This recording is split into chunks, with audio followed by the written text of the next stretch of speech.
ಈಗಾಗಲೇ ನಮ್ಮ ಜೊತೆ ಮಾತಾಡಲಿಕ್ಕೆ ವಿಪಕ್ಷ ನಾಯಕ ಆರ್ ಅಶೋಕ್ ಅವರು ನೇರೋಗರ ಮಾತು. ಸರ್, ಈಗ ಅಹೋರಾತ್ರಿ ಹೋರಾಟವನ್ನು ಘೋಷಣೆ ಮಾಡಿದಿರಿ. ಅಹೋರಾತ್ರಿ ಹೋರಾಟದಲ್ಲಿ ನಿಮಗೆ ಜಯ ಸಿಗುತ್ತೆ ನಿರೀಕ್ಷೆ ಇದೆಯಾ? ಗ್ಯಾರಂಟಿ ಸಿಗುತ್ತೆ.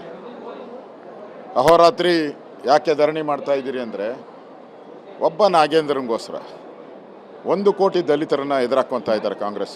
ಈಗಾಗಲೇ ಕಾಂಗ್ರೆಸ್ ಸರ್ಕಲಲ್ಲಿ ಅದು ಭಾಳ ಚರ್ಚೆ ಆಗ್ತಾ ಇದೆ. ಒಬ್ಬ ನಾಗೇಂದ್ರನಿಗೋಸ್ಕರ ಇಷ್ಟೊಂದು ದಲಿತರ ವಿರೋಧ ಕಟ್ಕೊಂಡ್ರೆ ನಾಳೆ ಚುನಾವಣೆಯಲ್ಲಿ ತೊಂದರೆ ಆಗುತ್ತೆ ಅಂತೇಳಿ ಅವರೇ ತೀರ್ಮಾನ ಮಾಡ್ತಾ ಇದ್ದಾರೆ. ನನಗನ್ಸುತ್ತೆ ನಾಗೇಂದ್ರನ ರಾಜೀನಾಮೆ 100ಕ್ಕೆ 100% ಆಗುತ್ತೆ. ಎರಡೂ ಸದನದಲ್ಲಿ ಅಹೋರಾತ್ರಿ ಹೋರಾಟ ಮಾಡ್ತಾ ಇದ್ದೀರಾ? ಎರಡೂ ಸದನದಲ್ಲಿ ಈಗ ನಾನು ಛಲವಾದಿ ನಾರಾಯಣ ಸ್ವಾಮಿ ಅವ್ರ ಜೊತೆ ಮಾತಾಡ್ತೀನಿ.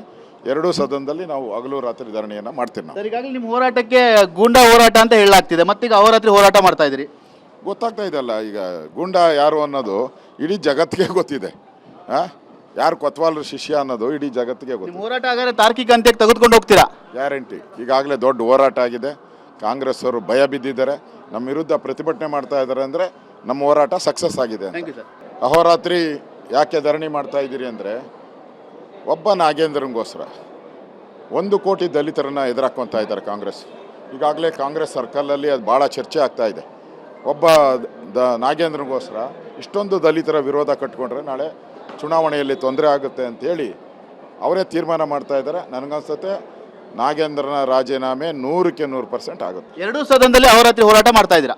ಎರಡೂ ಸದನದಲ್ಲಿ ಈಗ ನಾನು ಛಲವಾದಿ ನಾರಾಯಣ ಸ್ವಾಮಿ ಅವ್ರ ಜೊತೆ ಮಾತಾಡ್ತೀನಿ. ಎರಡೂ ಸದನದಲ್ಲಿ ನಾವು ಹಗಲು ರಾತ್ರಿ ಧರಣಿಯನ್ನು ಮಾಡ್ತೀವಿ ನಾವು. ಸರ್, ಈಗಾಗಲೇ ನಿಮ್ಮ ಹೋರಾಟಕ್ಕೆ ಗೂಂಡಾ ಹೋರಾಟ ಅಂತ ಹೇಳಲಾಗ್ತಿದೆ, ಮತ್ತೀಗ ಅಹೋರಾತ್ರಿ ಹೋರಾಟ ಮಾಡ್ತಾ ಇದ್ದೀರಿ. ಗೊತ್ತಾಗ್ತಾ ಇದೆಯಲ್ಲ, ಈಗ ಗೂಂಡಾ ಯಾರು ಅನ್ನೋದು ಇಡೀ ಜಗತ್ತಿಗೆ ಗೊತ್ತಿದೆ. ಯಾರು ಕೊತ್ವಾಲ್ರ ಶಿಷ್ಯ ಅನ್ನೋದು ಇಡೀ ಜಗತ್ತಿಗೆ ಗೊತ್ತಿದೆ. ಹೋರಾಟ ಹಾಗಾದ್ರೆ ತಾರ್ಕಿಕ ಅಂತ್ಯಕ್ಕೆ ತೆಗೆದುಕೊಂಡು ಹೋಗ್ತೀರಾ? ಗ್ಯಾರಂಟಿ. ಈಗಾಗಲೇ ದೊಡ್ಡ ಹೋರಾಟ ಆಗಿದೆ. ಕಾಂಗ್ರೆಸ್ ಅವರು ಭಯ ಬಿದ್ದಿದ್ದಾರೆ, ನಮ್ಮ ವಿರುದ್ಧ ಪ್ರತಿಭಟನೆ ಮಾಡ್ತಾ ಇದ್ದಾರೆ. ಅಂದರೆ ನಮ್ಮ ಹೋರಾಟ ಸಕ್ಸಸ್ ಆಗಿದೆ. Thank you sir. ಇದಿಷ್ಟು ವಿಪಕ್ಷ ನಾಯಕರಂತ ಆರ್ ಅಶೋಕ್ ಅವರ ಮಾತು.